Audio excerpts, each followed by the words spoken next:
I knew it. I should have just asked for it. I love having things in my hand.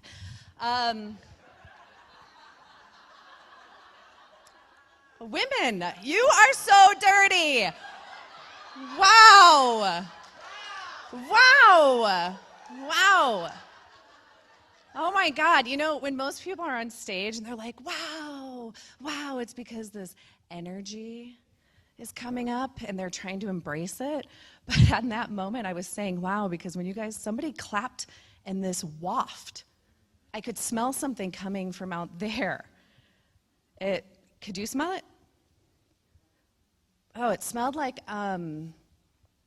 excitement. Okay, I can't actually smell your excitement. That would make me freaky, which we already know I am. But freaky awesome. You know who has a freaky awesome nose? All furry four-legged people. Animals have the most amazing noses. They can smell, well, actually we've known for a long time that they can smell fear. But the truth is that all of your emotions have a smell. And they can smell all of those too, including excitement. Animals' noses are so great, they can even smell diabetes and cancer. So, like, obviously, they can smell your excitement. So why is it that animals have this amazing nose that humans just don't have? Well, it really boils down to the neuron receptors in your olfactory bulb. So a human has 10 million neuron receptors associated with smell, which actually sounds like a lot. But a cat has 80 million. And a dog has 400 million, right? So let's say I hate my job and I'm angry. A human would know based on how I'm behaving. But an animal would know based on behavior, yes, but they'd be able to smell that anger on me. So a group of scientists from the Department of Biology in Naples, Italy, decided to test animals' noses a bit further. And they were able to prove that not only do animals smell our emotions, but they feel them with us. Okay, disclaimer here. Not all animals are walking around feeling your feels with you. It's the ones that we have a strong bond with. It's kind of like the response a mother would have to a baby crying versus her baby crying. Or like the squirrel who lives outside my window isn't going to be thrown into depression when I have PMS. We are, hopefully, maybe, we are emotionally entangled to the people we really love. So, back to the study. Why does it matter? I know you're going to be thinking about squirrels now and depression. Why does it matter if animals can feel our feels with us? Well, let's go back to that job. Or you're all entrepreneurs.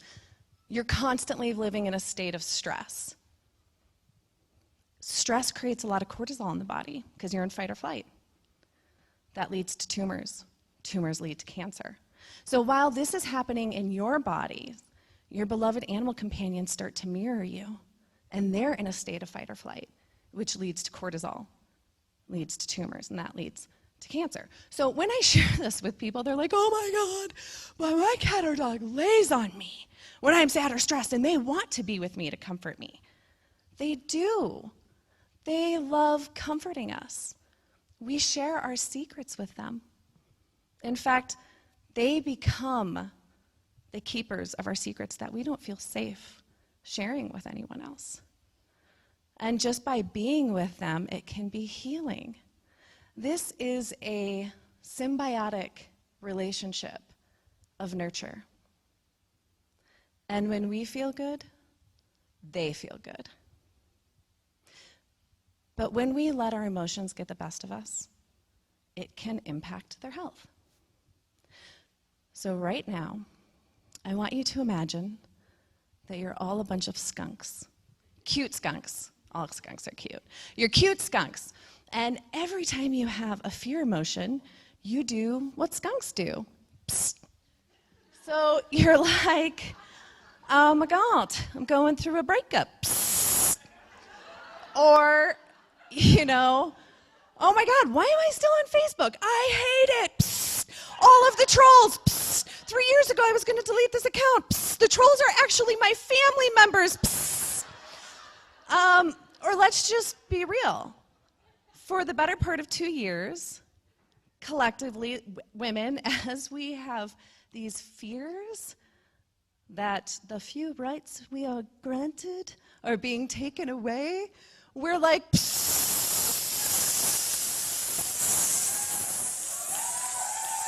right? So the next time something really crummy is happening in your life, and a friend of yours approaches you and goes, wow, that really stinks. You can be like, actually, it does. You can smell that too. So one of my stinkier moments was in 2008. I was going through a breakup, and I knew that I needed to put a lot of distance between us or we'd get back together. So I packed up my super glamorous vaudeville and circus sideshow life in Hollywood. And I moved to Minnesota. I know. I can laugh about it now. Where I immediately became an old spinster at the age of 30 because everyone there gets married on high school graduation day and then pumps out 1 million babies 5 seconds later at the graduation party. So I'm standing out like a sore thumb. And everyone there had the same question for me. Why aren't you married? And it was followed with all of this pity because, she's an unwed woman in her 30s without any children. She probably doesn't even go to church. All three things were right. So it's a hot, humid summer night, and I'm sitting in the window of my apartment with really frizzy hair, which is important to this story because frizzy hair always makes you feel worse about yourself. And even though I knew that what they had said was BS, it started to seep into my psyche like poison. And I was like, oh my God, maybe they were right. Maybe I shouldn't have listened to the feminists. Maybe I shouldn't have been working on my career in Hollywood. Maybe I should have been breeding.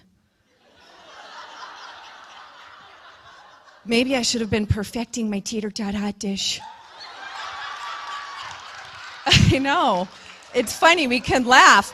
But you guys, I was really alone. And I was so afraid. And no one wanted to hang out with me because of my black hair, and they thought I was satanic. And so I'm sitting there, and I'm like, oh my God, I have nothing. I have no one. They're right. Oh my God, no one loves me. And in that moment, my soul companion walked over.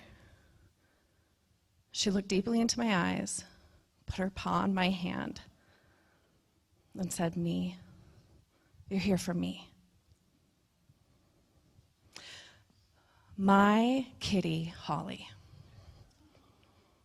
could smell and feel everything I was going through.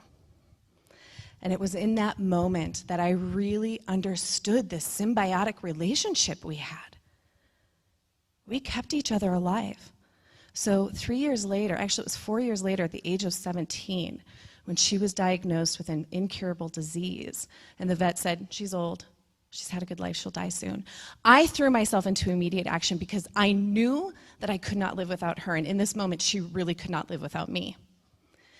My symbiotic partner had forced me to evolve and take this responsibility and turn it into an opportunity to grow. So I immediately started studying to become a holistic animal practitioner, studying the body and the brain and figuring out how to build up the immune system. I started learning from biologists who were studying cancer. Holly was my first patient. I have since worked with thousands. By the way, she lived an additional 3 years because of the work I did with her. And what I've learned is that when animals come to me because they're really sick, it is very common that they have been living with a human who has been dealing with a lot of emotional trauma. So what do we do if we are perfuming the people we love, the animals, our fur babies, with sadness and it's making them sick? Because it's an unreasonable request to say, entrepreneurs, you are not allowed to feel your feelings. I believe that we need to start mirroring animals. Animals have happiness figured out. And even though Holly is no longer here, I can tell you what she would say. She would say, connect with the people you love. Hold pause.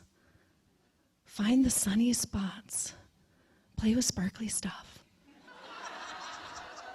Get the zoomies. Make more muffins.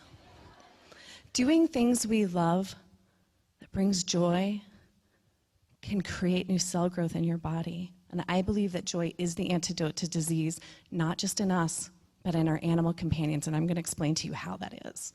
Because when you experience joy and happiness, your brain releases chemicals, serotonin, endorphins, dopamine. It relaxes your muscles. It oxygenates your blood. It helps you digest things. Your hormones regulate. New cell growth happens. That's called the physiological relaxation response. And this is why, if you go to the doctor with a broken arm, they're going to ask you your pain level. If you say 2, they're going to give you an Advil. If you say 10, they're going to hand you a Percocet. They're not handing out painkillers because they feel bad for you. They're trying to trigger this response in you because you can't heal if you are in pain.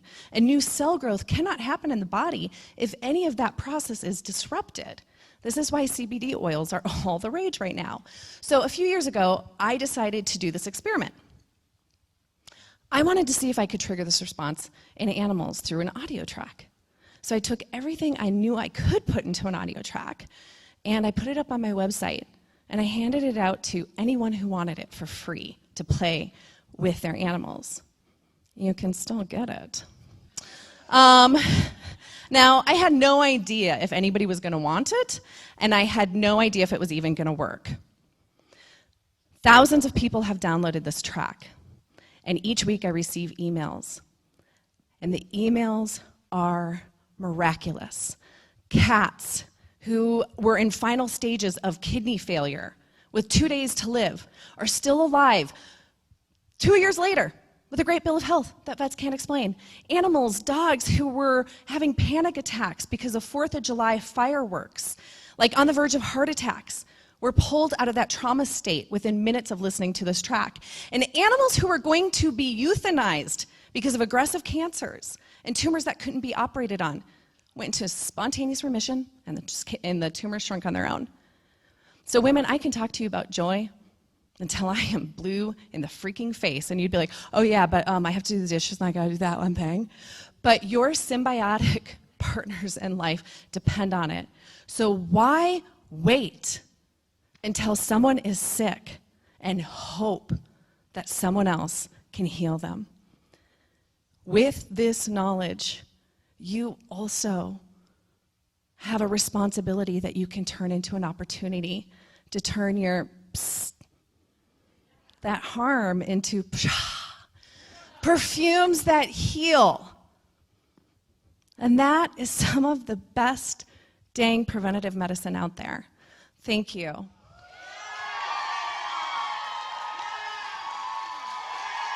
Thank you. It's good smells coming up here.